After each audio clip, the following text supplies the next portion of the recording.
بسم اللہ الرحمن الرحیم. السلام علیکم ویورز. پروگرام میں خوش آمدید. میں ہوں حیدر حیات خان. پنجاب میں مسلم لیگ نواز کی حکومت کو اب 1 سال سے زیادہ عرصہ ہو چکا ہے. اس 1 سال کے اندر مسلم لیگ نواز کی اوورآل پرفارمنس کیسی رہی؟ ہم نے دیکھا کہ انتخابات سے پہلے جو گریجولی گراف جو ہے وہ ڈاؤن ورڈز تھا مسلم لیگ نواز کا. کیا اس 1 سال کی پرفارمنس کے بعد مسلم لیگ نواز یہ سمجھتی ہے کہ پبلک میں ان کی گڈ ول کریٹ ہوئی ہے اور جو گراف ڈاؤن جا رہا تھا اب اس میں بہتری آئی ہے؟ اس کو پروگرام کے اندر ڈسکس کریں گے. پھر ہم دیکھ رہے ہیں کہ مختلف اتھارٹیز کے اوپر پنجاب گورنمنٹ کام کر رہی ہے. ایک اسپیشل پلاننگ اتھارٹی بنائی جا رہی ہے اور بہت سے اپوزیشن کے اراکین یہ کہہ رہے ہیں کہ شاید اس اتھارٹی کا مقصد یہ ہے کہ جو لوکل گورنمنٹ سیٹ اپ ہے اس کو کسی طریقے سے مزید چھیڑا جائے. اور ایک لوکل گورنمنٹ سیٹ اپ کے حوالے سے بھی مسلم لیگ نواز پنجاب میں قانون سازی کرنے جا رہی ہے. اس کو بھی پروگرام کے اندر ڈسکس کریں گے اور اس کے لیے مجھے ویڈیو لنک پہ جوائن کیا ہے پاکستان مسلم لیگ نواز کے رکن پنجاب اسمبلی احمد اقبال چودھری صاحب نے. احمد بھی بہت شکریہ آپ کے وقت کا. احمد بھی سب سے پہلے تو یہ بتائیے گا کہ گزشتہ 1 سال کی جو پرفارمنس ہے مسلم لیگ نواز کی بالخصوص پنجاب کے اندر، آپ اس کو کیسے ریٹ کریں گے؟ الرحمن الرحیم. تھینک یو حیدر، آپ نے مجھے پروگرام پہ لیا. سب سے پہلی چیز یہ ہے کہ جب 5 سال کے لیے حکومت الیکٹ ہوتی ہے تو اگر آپ 1 سال بعد اس کی کارکردگی پرکھنا شروع کریں تو آپ کو یہ پہلی چیز ذہن میں رکھنی چاہیے کہ ابھی اس کا 20% ٹینیور مکمل ہوا ہے، یعنی ابھی تک وہ حکومت اپنی انیشل سٹیجز پہ ہے. بالکل ٹھیک. اور حکومتوں کی پرفارمنس جج کرنے کا ٹائم ہوتا ہے 4-5ویں سال میں. لیکن پی ایم ایل این کی حکومت نے پچھلے 1 سال میں لوگوں کو ایک فرق دکھایا اور ایک واضح فرق دکھایا. یہ وہ حکومت ہے پنجاب کی جو پچھلے 5 سال جس کی نہ کوئی کارکردگی تھی بلکہ اس کی دامن میں صرف اور صرف بدنامی اس کا حصہ بنی. یہاں پہ ٹرانسفر پوسٹنگ جو ہیں وہ رشوت دے کے کی جاتی تھیں اور ایک کرپشن کا بازار گرم ہوا تھا، اور جو کچھ پرویز الہی صاحب کے ٹینیور میں ہوا وہ تو چیزیں ناقابل بیان ہیں. بالکل ٹھیک. اس حالت میں حکومت کو انہیریٹ کرنا، ایسے موقع پہ حکومت کو انہیریٹ کرنا جب ملک میں انتشار کی صورتحال تھی. سب سے بڑی جو مریم نواز صاحبہ کی اچیومنٹ ہے کہ she has established the rate of her government. اور وہ کیسے اسٹیبلش کی؟ وہ اسٹیبلش کی through performance, through delivery. Punjab کے وہ سکولز جن میں شہباز شریف صاحب ایجوکیٹرز کی لاکھوں کی ریکروٹمنٹ کر کے گئے تھے، 5 سال میں عثمان بزدار صاحب نے، پرویز الہی صاحب نے ایک بھی ٹیچر بھرتی نہیں کیا. اور اب حالت یہ ہے کہ 1.5 لاکھ سے زیادہ ٹیچرز کی شارٹیج تھی پنجاب میں.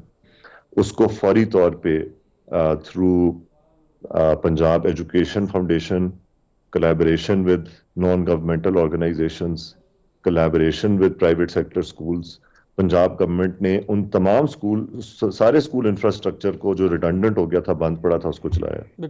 ہیلتھ سیکٹر کے اندر جہاں پہ ڈی ایچ کیوز میں، ٹی ایچ کیوز میں ڈاکٹرز آ کے رات کو اپنی نیندیں پوری کرتے تھے حاضری لگا کے، آج دوبارہ ان ہاسپٹلز میں لوگوں کو صحت کی، علاج کی سہولیات مل رہی ہیں. اسی طرح پنجاب کی جو روڈ انفراسٹرکچر جو تھا، جو بالکل ٹوٹ پوٹ کا شکار تھا، اور پرویز الہی دور میں سڑکیں منظور ہو جاتی تھیں لیکن کبھی نمودار نہیں ہوتی تھیں. ایسے بھی کیسز ہیں کہ سڑکیں دریا کے بیڈ سے گزر کے نکل رہی ہیں، PC1 ایسے بنے ہوئے ہیں. آج الحمدللہ پنجاب کا ہر بڑا مرکز جو ہے، جو بھی مرکزی سڑک ہے، مین ٹرنک روڈ ہے، وہ تقریباً تمام ٹرنک روڈز ریہیبلیٹیٹ ہو چکی ہوئی ہیں اور انتہائی اعلیٰ معیار کا کام ہو رہا ہے. ٹرانسپیرنسی کے ساتھ ہو رہا ہے. سب سے بڑی بات ہے ٹینڈرنگ کے تھرو ہو رہا ہے. پھر آپ دیکھیں رمضان کے اندر جو پنجاب گورنمنٹ نے غریب اور مستحق افراد کے لیے ایک پیکج شروع کیا، میرٹ پہ لوگوں کو ان کے ناموں کے ساتھ ان کو یہ کیش ایوارڈز مل رہے ہیں جس سے وہ اپنی رمضان گزار سکتے ہیں. پورے پنجاب میں بھی ایک MP ہوں، پورے پنجاب میں ناجائز تجاوزات کے خلاف پہلی دفعہ اتنا بڑا آپریشن کیا جا رہا ہے اور سرکاری زمینیں شہروں کی واگزار کرائی جا رہی ہیں. 1% بھی کوئی بندہ نہیں کہہ سکتا کہ کسی کی سفارش چلی ہو یا کسی نے کرپشن کی ہو. میرٹ پہ جہاں لکیر لگتی ہے وہاں پہ تجاوزات کا خاتمہ ہو رہا ہے. And this is just the beginning. تو آپ سمجھتے ہیں احمد بھائی، اور آپ نے کہا کہ there ویسے are تو there are so many other initiatives. صحیح. اچھا احمد بھی مجھے یہ بتائیے گا، آپ چونکہ یہ لوکل باڈی سیٹ اپ میں سرو بھی کر چکے ہیں ایز ڈسٹرکٹ چیئرمین ناروال، ابھی پنجاب گورنمنٹ ایک نئے بلدیاتی سیٹ اپ کے اوپر کام کر رہی ہے. آپ تھوڑا سا سمجھا سکتے ہیں کہ کیا نیا سیٹ اپ ہے جس کے اوپر ابھی ورکنگ جاری ہے پنجاب گورنمنٹ کی، اور کس طرح کا آپ سیٹ اپ انٹروڈیوس کروانا چاہ رہے ہیں پنجاب میں؟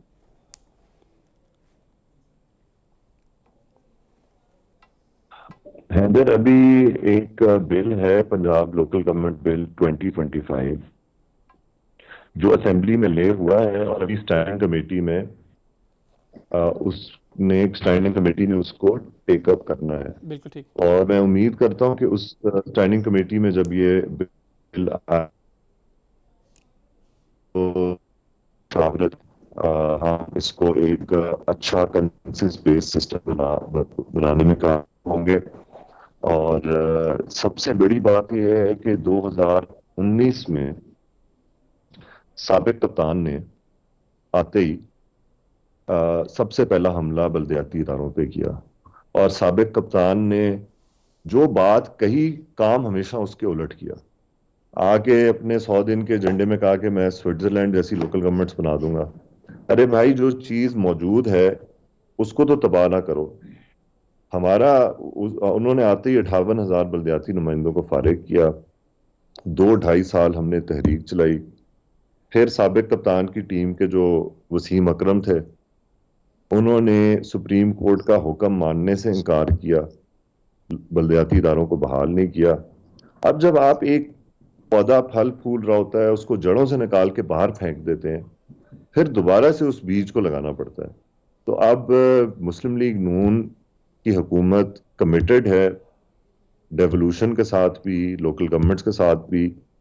ہمارا مینیفیسٹو جو ہے وہ اس حوالے سے بڑا کلیئر ہے.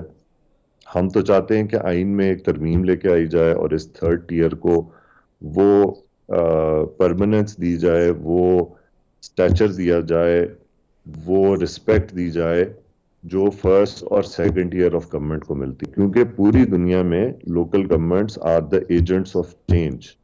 Local governments are the closest to the people. Cities are the engines of growth. ان ساری چیزوں کو مد نظر رکھتے ہوئے وی ول انشاءاللہ come up with a system that will deliver and that will also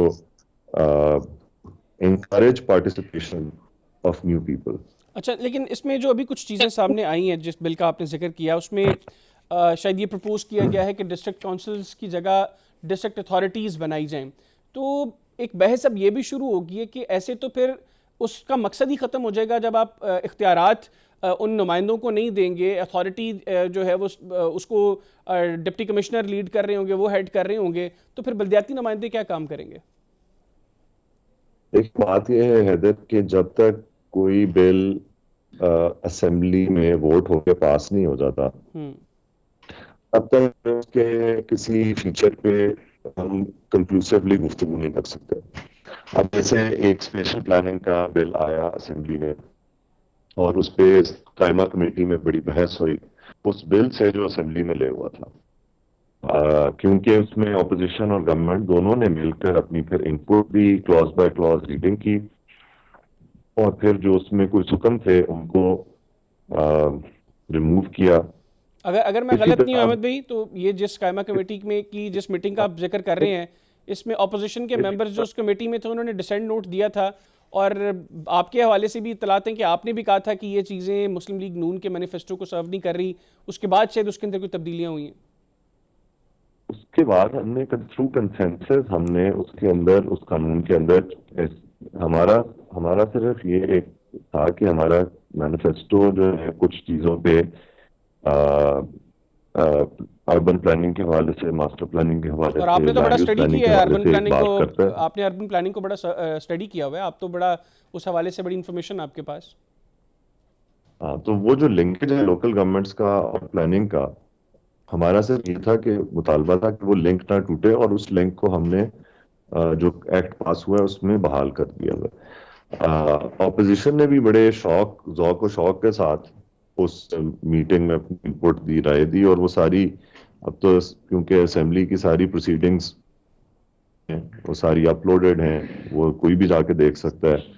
وہ ڈسینٹ نوٹ دینا ایک اپوزیشن کی ایک روایت ہے، وہ ہر قانون پہ ڈسینٹ نوٹ دیتی ہے.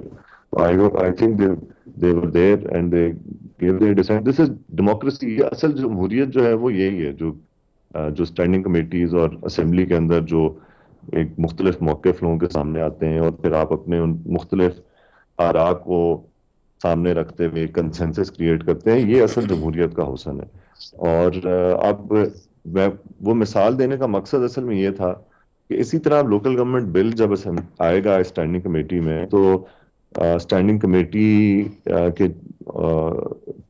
کے چیئرمین جو ہیں انہوں نے اس چیز کی ارادہ کیا ہے کہ he wants to open up this discussion, ایک پبلک ایکسپرٹس کو بلائیں، پبلک اوپینین سیک آؤٹ کریں اور ہیئرنگز کریں، ایکسپرٹس کے ساتھ ڈائلاگ کریں، تاکہ ہم ایک اسپرٹ آف اوپننیس کنسلٹیشن کے ساتھ اس لوکل گورنمنٹ بل کو اور ایکٹ کو کمپلیٹ کرا سکیں.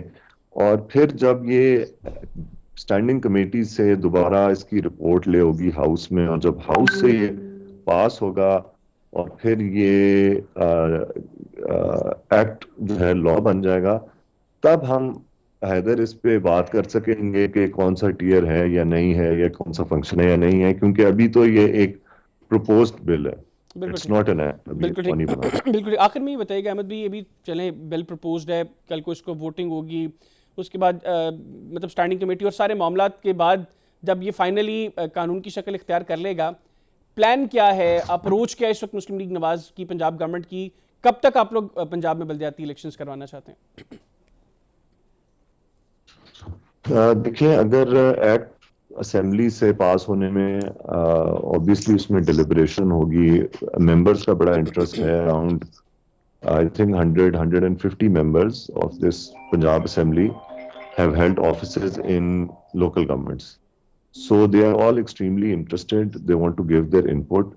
And it is not like any other law. یہ constitutionally province کو حکم جاری کیا ہوا ہے، اور اس لا کے اندر لوگوں کا بہت انٹرسٹ ہوتا ہے. اس لیے اس میں ٹائم جتنا بھی درکار ہوگا، جب اسٹینڈنگ کمیٹی سے پاس ہو جائے گا، اس کے بعد ایک پروسیس ہے ڈیمارکیشن کا، اس کے بعد ایک پروسیس ہے delimitation. So if keeping all of that in mind, I think we should be hopeful کہ ہمیں 2025 کے اندر شاید الیکشن مل جائے، کیونکہ جو گراس روٹس پہ لوگ ہیں، میں آپ کو وہ بڑے اس وقت ایگر ہیں اور وہ بڑی اس کا انتظار کر رہے ہیں. اور یہ تھوڑی سی ہماری پولیٹیکل کلاس کی ان کے ساتھ ان کا ہمارے سے گلا رہتا ہے کہ ہم اپنے الیکشنز تو کروا دیتے ہیں لیکن ان کے الیکشنز نہیں کرواتے. اور میں آپ کو یقین دلاؤں کہ آج اگر میں اس پنجاب اسمبلی میں ایم پی اے کی سیٹ پہ بیٹھا ہوں، تو میری جو اصل ٹیم اور طاقت ہے وہ ساتھی ہیں جو بلدیاتی سیاست میں حصہ لے کے کامیاب ہوتے رہے ہیں، جو بلدیاتی دور میں میرے ساتھی تھے. اس میں بھی میں سمجھتا ہوں جو سب سے مؤثر ہوتے ہیں وہ کاؤنسلر ہوتے ہیں، ہمارے ممبرز ہوتے ہیں، جو سب سے زیادہ لوگوں کے کام آتے ہیں، دن رات ان کی تگ و دو کرتے ہیں ان کے مسائل کرنے کے لیے. تو اٹ از اباؤٹ ٹائم کہ ہم انہیں ان کا اختیارات، وسائل اور طاقت ان کے حوالے کریں، اور تاکہ اس کام کو، یہ جو پاکستان کے مسائل ہیں، یہ کوئی چند 100 یا 1000 لوگ مل کے نہیں حل کر سکتے. اس کے لیے آپ کو پوری ایک انفری چاہیے، ایک پوری ٹیم چاہیے، اور وہ تب تک نہیں مکمل ہوگی جب تک لوکل گورنمنٹ الیکشن نہیں ہوگا. بالکل ٹھیک ہوگا. Thank you very much Ahmed بھائی، آپ نے پروگرام کے لیے وقت نکالا. ناظرین، پاکستان مسلم لیگ نواز کے رکن پنجاب اسمبلی احمد اقبال چودھری صاحب ہمارے ساتھ موجود تھے، گفتگو ان کی آپ نے سنی. پروگرام میں ایک بریک لیں گے، بریک سے واپس آئیں گے تو ایک اور بڑا اہم ایشو ہے، اس کو ڈسکس کریں گے. کہ نہ گا اسٹے ود اس. جی، بریک کے بعد پروگرام میں دوبارہ خوش آمدید. ملک میں اس وقت دہشت گردی کی لہر ایک مرتبہ پھر سر اٹھا رہی ہے، بالخصوص بلوچستان اور خیبر پختونخوا کے اندر حالیہ دنوں میں جو دہشت گردی کے واقعات ہوئے، اس سے یقینی طور پر پورے پاکستان میں ایک تشویش کی لہر ہے. اسی حوالے سے آج قومی سلامتی کی پارلیمانی کمیٹی کا اجلاس ہوا اور بڑا طویل اجلاس ہوا جس میں سیکیورٹی حکام نے کمیٹی کے ارکان کو بریفنگ دی ملک کی سیکیورٹی کے معاملات کے اوپر، اور انفارچونیٹلی ایک بڑی پولیٹیکل چنک ہمارا وہ اس اجلاس میں موجود نہیں تھا. پاکستان تحریک انصاف کا وفد وہ موجود نہیں تھا، سنی اتحاد کونسل سے صاحبزادہ حامد رضا صاحب وہاں پر نہیں تھے، مجلس وحدت المسلمین سے سینیٹر علامہ راجہ ناصر عباس صاحب وہاں پر نہیں تھے، پھر پشتونخوا ملی عوامی پارٹی سے محمود خان اچکزئی صاحب وہاں پر نہیں تھے، پھر سردار اختر جان مینگل صاحب وہاں پر موجود نہیں تھے.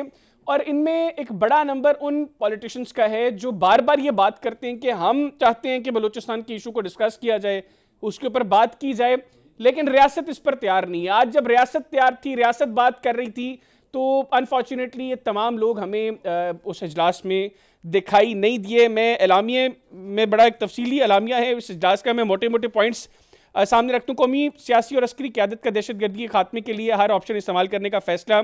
پھر اعلامیے میں بتایا گیا کہ دہشت گردی کے خاتمے کے لیے نیشنل ایکشن پلان پر فوری عمل درآمد پر زور دیا جائے. پھر افغانستان میں شدت پسند دہشت گرد تنظیموں کے ساتھ ہر قسم کی ہمدردی کے اظہار کی مذمت کی گئی. کمیٹی کی سوشل میڈیا پر دہشت گردی کے بیانیے کو فروغ دینے والوں کے خلاف سخت کارروائی کی سفارش بھی کی گئی. پھر کمیٹی نے کہا کہ پاکستانی اداروں اور قانون نافذ کرنے، قومی سلامتی کے معاملات میں آزادی ہونی چاہیے. تمام چیزیں یہ اعلامیے کے اندر تھیں. اس کو گفتگو کریں گے کہ بیسکلی اب روڈ میپ کیا ہے فیوچر کے لیے، اور اس کے لیے مجھے جوائن کیا ہے ویڈیو لنک پر سابق وزیر اعلیٰ بلوچستان نواب ڈاکٹر غوث بخش بارودزئی صاحب نے. ان کے ہمراہ مجھے ویڈیو لنک پہ جوائن کیا ہے پاکستان پیپلز پارٹی کے رکن قومی اسمبلی نوابزادہ میر جمال خان رئیسانی صاحب نے. آپ دونوں کا بہت بہت شکریہ. آغاز میں جمال صاحب آپ سے کروں گا، آج آپ اجلاس میں موجود تھے، ایگزیکٹلی کیا ہوا، کیا ماحول تھا اجلاس میں، اور یہ جو ہمارا ایک بڑا پولیٹیکل چنک جو ایبسنٹ تھا اس کو کس طریقے سے دیکھا گیا؟ بسم اللہ الرحمن الرحیم. سب سے پہلے بہت شکریہ آپ کا. جو اجلاس آج بلایا گیا تھا جس میں عسکری قیادت اور جو ہماری پارلیمنٹیرینز، وزیر اعظم صاحب، وفاقی وزراء صاحب تھے، سوائے ایک چند پارٹی کے ریپریزنٹیٹیوز سے، اور میں سمجھتا ہوں کہ یہ جو اجلاس بلایا گیا تھا یہ it was the need of the hour کہ بلوچستان اور خیبر پختونخوا کی جو سچویشن ہے اس پہ ڈسکس کی جائے. کیونکہ ہم یہاں پہ جب وفاق میں آتے ہیں، خاص طور پر بلوچستان کے نمائندے، ہم کہتے ہیں کہ بلوچستان کو سیریس نہیں لیا جاتا. تو آج یہ ریاست کا یا آپ کہہ لیں یا وفاق کا قدم یہ تھا کہ ہمیں بٹھا کے ڈسکس کیا جائے، بلوچستان کے جتنے بھی ایشوز ہیں کھل کے بات کیا جائے اس پہ. تو لیکن ہم نے یہ فیصلہ کیا کہ جو کچھ بھی ہے اس ملک میں پاکستان سے بالا تر کچھ بھی نہیں. ہماری سیاسی اختلافات ایک طرف، ہماری اپنی جو ذاتی اختلافات ایک طرف، جتنے بھی ایجنڈاز ہیں ہمیں چاہیے کہ ان کو سائڈ پہ رکھ کے پاکستان کا جو ایجنڈا ہے اس کو آگے لائیں. لیکن افسوس ہمیں یہ ہوا، خاص طور پر کیونکہ ہم پاکستان، میں پیپلز پارٹی کا موقف اس میں دینا چاہوں گا، کیونکہ ہم چاہتے ہیں کہ سب جو ہے پولیٹیکل کنسنسس ہو. ہم چاہتے ہیں کہ سارے پارٹیز ہوں، خواہ وہ ٹریجری بینچز سے ہوں یا جو اپوزیشن بینچز سے. لیکن آج ایک بہت بڑا چنک نہیں آیا تھا، اور میں سمجھتا ہوں کہ ہمیں چاہیے کہ اس چیز کو ہم بارہ واضح کرتا آ رہے ہیں کہ کوئی ایجنڈا یا کوئی لیڈر پاکستان سے بڑا نہیں ہے. تو ہمیں چاہیے کہ جو اپوزیشن میں ہماری پارٹیز بیٹھتے ہیں یہ چیزیں کہ سمجھیں کہ کوئی لیڈر پاکستان سے بڑا نہیں ہے. اور ان کو چاہیے تھا کہ آج آتے وہ محمود خان اچکزئی صاحب کی ہمیں ایبسنس فیل ہوئی، کیونکہ وہ بلوچستان کی اگر بات کرتے ہیں ان کو انپٹ لازمی تھا آج کے اس میں، اور جو سنی اتحاد کونسل ہے ان کا بھی انپٹ لازمی تھا. تو یہ ایک چند ایسے ہم مسٹیکس ہیں وہ جو ہمارے پولیٹیکل پارٹیز کرتے ہیں جو کہ نہیں ہونا چاہیے، جو کہ ہمارے قوم کے لیے، ہمارے مستقبل کے لیے نقصان مند ہے. تو ہمیں چاہیے کہ ہم سب ایک پیج پر آنے کی لیے کوشش کر رہے ہیں، اور پولیٹیکل ہر ایک کے پولیٹیکل ڈفرینسز ہوتے ہیں، لیکن اس کا ایک مطلب نہیں کہ یہ مطلب قطعاً نہیں کہ جب آپ کو ریاست بلا کے ایک جگہ پہ بٹھا کے آپ کا موقف لینا چاہ رہے ہیں اور اس سے بھی انکاری ہیں کیونکہ آپ کا جو لیڈر ہے وہ جیل میں، یہ تو غیر مناسب بات ہے. جی ٹھیک ہو گیا. جمال صاحب ساتھ رہیے گا. نواب صاحب آپ نے جمال صاحب کی گفتگو سنی. ابھی سچویشن یہ ہے کہ اختر جان مینگل صاحب بالخصوص، پھر محمود خان اچکزئی صاحب، یہ وہ لوگ ہیں جو بار بار بات کرتے ہیں جی کہ بلوچستان کا ایشو ڈسکس نہیں ہو رہا. آج تو بالخصوص بلوچستان کا ایشو ڈسکس ہو رہا تھا، خیبر پختونخوا کے معاملات ڈسکس ہو رہے تھے، دہشت گردی مدعا تھا. آج کوئی کسی نے پولیٹیکل پوائنٹ سکورنگ نہیں کرنی تھی. لیکن یہ بڑا المیہ ہے کہ یہ لوگ جس وقت اقتدار میں ہوتے ہیں، جس وقت ان کے پاس اختیارات ہوتے ہیں، اس وقت تو ریاست سے بہتر ان کو کچھ نہیں لگتا، اور جیسے ہی یہ اپوزیشن کے بینچز پہ بیٹھے ہوتے ہیں تو ریاست بھی بری, پھر بلوچستان کی ایشو کے اوپر بات کرنا صرف جو ہے وہ پولیٹیکل میٹرز کی حد تک ٹھیک ہے, پولیٹیکل پوائنٹ سکورنگ کی حد تک ٹھیک ہے, پریکٹیکلی تو آ کے کوئی نہیں بیٹھا آج وہاں پر. حیدر بھائی, آپ کو ایک زمانے سے میں بتاتا آ رہا ہوں کہ پاکستان کی سیاست کا بہت بڑا غم ہے, لیکن ہے بہت چھوٹا سا, اتنا بڑا نہیں ہے. پولیٹیکل پارٹیز جو ہے نا, انہوں نے سیاست چھوڑ دی ہے. What is it for me, ہمارے لیے کیا فائدہ مند ہے وہ دیکھتے ہیں جی. میں آپ کو بتاؤں کہ میں پارٹی سے کسی سے تعلق نہیں رکھتا. میرے والد جو تھے ایک بہت بڑی پارٹی سے تعلق رکھتے تھے, ان کا ایک بہت بڑا وہ تھا, کیا کہیں حصہ ہے بلوچستان کی ہسٹری میں, تاریخ میں. اگر پاکستان کی پولیٹیکل ہسٹری میں جاتے ہیں تب بھی میرا خاندان ویلڈ ہے. اب اگر آپ بلوچستان افغانستان کی تاریخ میں جاتے ہیں ٹرائبل میں, تو بھی میرا خاندان جو ہے نا ایک حیثیت اور ایک مقام رکھتا ہے جی. میرے والد نیشنل عوامی پارٹی میں ہوتے تھے, بچپن سے ہی قوم پرستیانہ ان کے خیالات ہوتے تھے. تو وہ اسکول میں بھی, اسکول کے بعد بھی, اس کے بعد جب وہ سردار بنے, نواب بنے 1955 میں, میرے دادا کے فوت ہونے کے بعد, منجو جی میرے دادا نے ووٹ دیا تھا پاکستان کے لیے جب وہ ریفرنڈم ہوا, برٹش گورنمنٹ نے کروایا تھا, ٹھیک جی. میں اس خاندان سے تعلق رکھتا ہوں. تو میرے والد جو تھے نیشنلسٹ تھے, وہ نیپ میں تھے. نیپ کے میں ان کے تعلقات خیبر خان مری نواب صاحب کے ساتھ, اور اس کے بعد اللہ بھلا کرے اکبر خان بگٹی بھی ہمارے نزدیکی ہی ہیں, ہمسائے ہیں یہاں سے بگٹی ہمارے. تو ہم یہ سب ایک ساتھ ساتھی تھے, پکے ساتھی تھے جی, گپ شپ کرتے تھے. مطلب میرے والد کا اگر وہ دیکھیں, اسٹریٹم دیکھیں گے, ان کا سٹائل دیکھیں گے, وہ بلوچستان کے کسی لیڈر سے کم تر نہیں ہے, نہ اکبر بگٹی سے کم تر ہے, نہ خیر بخش مری سے کم تر ہے. ہاں ہسٹوریکلی جب ہم مضبوط تھے تو ہم کو کسی نے نہیں اکھاڑا نہ پچھاڑا. جب انگریز آیا, انگریز نے اپنی وہ شروع کر دی, سیاست بھی شروع کر دی, بلوچستان میں لڑانا شروع کر دیا بھائیوں کو. ہم پشتون ہیں, بلوچ ہمارے بھائی ہیں, رشتہ داریاں بلوچوں کے ساتھ ہماری ہیں, بلوچستان پروونس میں ہم رہتے ہیں. بلوچ خوش قسمت ہے کہ بلوچستان ان کے نام کے اوپر رجسٹر ہو گیا ہے. اس کا نام بلوچستان ہے. ہم بھی کہتے ہیں کہ یہ ہماری مادر ہے, ہماری یہ زمین سرزمین بلوچستان کی. میں بھی اسی کا ہی بیٹا ہوں جی. پھر اس کے بعد پاکستان جب بنتا ہے, اس کے بعد بلوچستان بنا جناب 1969 میں, جب جنرل یحییٰ نے مارشل لاء لگایا تو اس نے جو ہے 1 یونٹ توڑ دیا. یہ بہت بڑا احسان ہے. قوم پرست نہیں کر سکے, قوم پرست اپنی یہ جنگ و جدل کر کے کوئی نہ کوئی وہ لے کے کیا کہتے ہیں, آخر میں جا کے بھائی کہ چلے ان کے ساتھ بات چیت کرتے ہیں. بات چیت میں بات آ جاتی تھی کس چیز کی جی, پیسہ.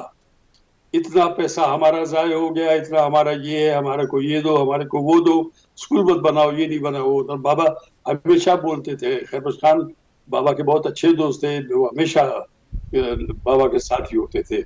تو انہوں نے کہا کہ تم ان چیزوں کو چھوڑ دو یار, اسکول اور روڈز لے لو تاکہ ترقی کرے بلوچستان, بچے پڑھیں ہمارے, آگے جائیں. صحیح. لیکن آپ صاحب اگر ہم کوئکلی اب 2025 میں, ہم اگر کوئکلی 2025 میں آئیں, میں نے اختر مینگل صاحب کا ذکر کیا اس وجہ سے کہ میں دیکھ رہا ہوں کہ ابھی ریسنٹلی انہوں نے ایک انڈین جرنلسٹ کو بھی انٹرویو دیا, اور اس پورے انٹرویو کے اندر مجھے بڑا افسوس ہوا کہ اختر مینگل صاحب نے صرف اپنے کپڑے اتار کے دکھایا, اپنے آپ ننگا کر کے دکھایا کہ یہ ہم یہ کچھ ہیں, بلوچستان میں یہ کچھ ہو رہا ہے. انہوں نے ذکر نہیں کیا کہ بھارت کیا کچھ کر رہا ہے. اور آج ٹائم تھا, ان کے پاس موقع تھا کہ وہ بیٹھ کر بلوچستان پر بات کرتے, انہوں نے نہیں کی, وہ نہیں گئے وہاں پر. اچکزئی صاحب ہر وقت بات کرتے ہیں بلوچستان کے حوالے سے, آج موقع تھا, وہ نہیں گئے وہاں پر. حیدر صاحب سیدھی سی بات ہے یار, اگر میں کروں گا تو ان کا اپنا نیریٹو ہوگا, میرا اپنا نیریٹو ہوگا. میں نے آپ سے اتنا عرض کیا کہ میرے والد کی جو ہے نا, میرے قبیلے کو تو چھوڑ دیں جی, میرے والد کی بھی جو ہے پولیٹیکل جو کہتے ہیں اس کو, اگر کسی سے برابری کریں گے تو وہ کمتر کسی سے نہیں تھے جی. ہم بلوچ پشتون کہتے ہیں کہ جناب ہمارا ننگ و ناموس ہے, ہم کلچرز ڈے مناتے ہیں, لیکن وہ کلچر ہم فٹ نہیں آتا ہم پہ.